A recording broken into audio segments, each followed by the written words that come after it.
Hello chess lovers. Welcome back to the Knight Gambit TV. Today we are looking at a beautiful opening trap from the Vienna game played between Bill Wall and Hatfield in 1974.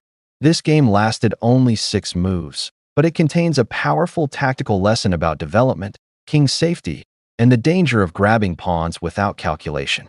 Let's break down every move step by step. Move 1, e4. White begins with e4, controlling the center and opening lines for the queen and bishop. This is one of the most popular opening moves in chess because it immediately fights for central space. Move 1, e5. Black responds symmetrically with e5, also claiming central control and opening lines for the bishop and queen. Move 2, knight c3. White plays knight c3, entering the Vienna game. This move develops a knight toward the center and supports a future d4 push.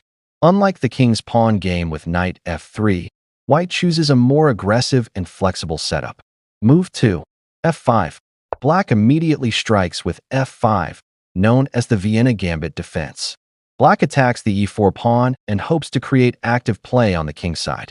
However, this move weakens the king's position because it leaves the diagonal from h5 to e8 vulnerable and creates dark square weaknesses.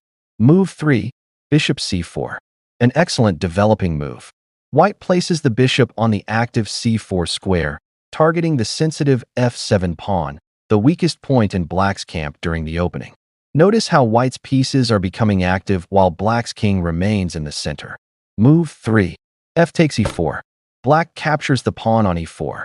At first glance, Black wins a pawn, but this move ignores a tactical problem. Many players focus too much on material and forget about king safety. Move 4, queen h5 check. This is the key move of the trap. White's queen jumps to h5 with check. Suddenly Black's king is under attack.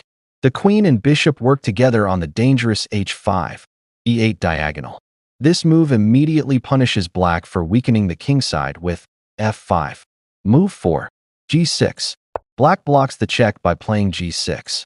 Although this seems natural, it creates more weaknesses around the king and allows White's queen to enter Black's position. Black's pieces are still undeveloped and unable to help defend.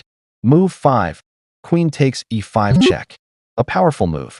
Instead of retreating, White captures the pawn on e5 and gives another check. White has recovered the sacrificed pawn and continues attacking. The queen now sits in the center, attacking multiple targets. Black is forced to respond carefully because the king remains exposed. Move 5, queen e7. Black blocks the check with the queen. This looks like a reasonable defensive move, but it contains a fatal flaw. The rook on h8 is now completely unprotected. Move 6, queen takes h8. White grabs the rook on h8. This is the winning blow. White's queen captures the rook and escapes to a safe corner. Black has lost an entire rook for almost no compensation. Let's evaluate the position. White has won a rook worth 5 points. Black's king remains vulnerable. Black's development is far behind. White's pieces are active and ready to continue development. At this point, Black realized the position was hopeless and resigned immediately. Final lesson. This trap teaches 3 important chess principles. Do not weaken your king unnecessarily in the opening. Development and king safety are more important than grabbing pawns. Always look for tactical opportunities when your opponent neglects development. A single careless pawn grab allowed Bill Wall to launch a devastating attack and win a rook in only 6 moves.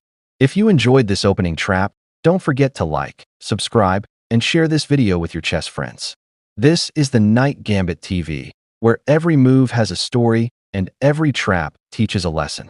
Chessbond, thanks for watching. Let's go to the second game. Welcome back to the Knight Gambit TV. Today we are looking at a very short but deadly opening trap from the bird opening, Dutch variation. This game shows how a few small inaccuracies can allow a powerful tactical strike. Move 1, f4. White starts with the bird opening. This move controls the important e5 square and aims for an aggressive kingside setup. However, it also weakens the king's diagonal, especially the e1, h4 diagonal. Move 1, d5. Black immediately challenges the center. This is a principled response. Black occupies central space and prepares natural development. Move 2, knight f3. White develops a knight and supports the center. The knight also controls e5 and g5. Move 2. Knight f6. Black develops naturally. The knight attacks e4 and prepares kingside castling. Move 3. e3. White opens the diagonal for the bishop and prepares development. Move 3. g6. Black plans to fianchetto the bishop. The bishop on g7 will become a powerful attacking piece along the long diagonal. Move 4. d3. A quiet move supporting the center.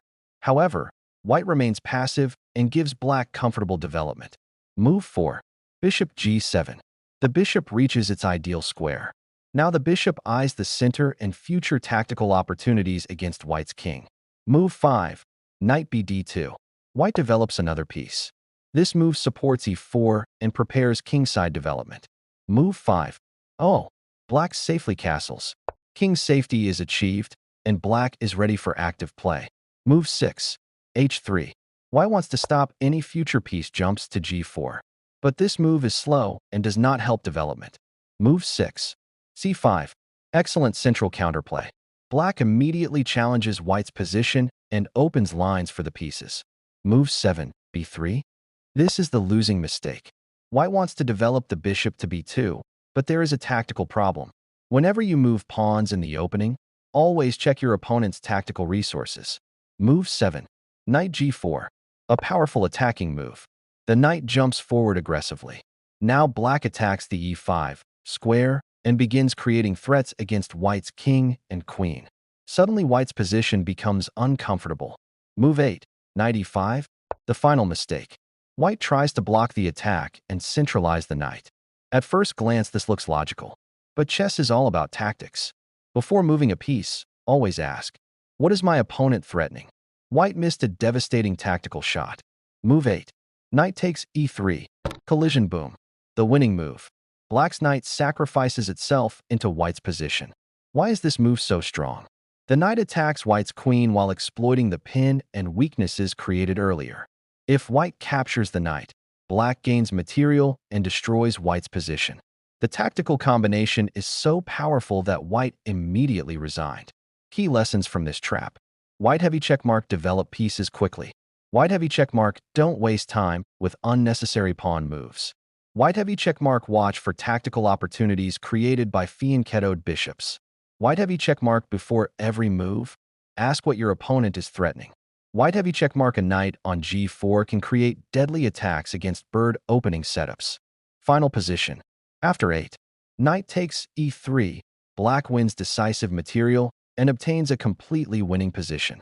A beautiful tactical punishment by Bill Wall and a perfect example of how opening mistakes can lead to immediate disaster. If you enjoyed this trap, don't forget to like, share, subscribe, and turn on notifications for more amazing chess traps, puzzles, and game analysis. The Night Gambit TV. Learn chess, master tactics, win more games.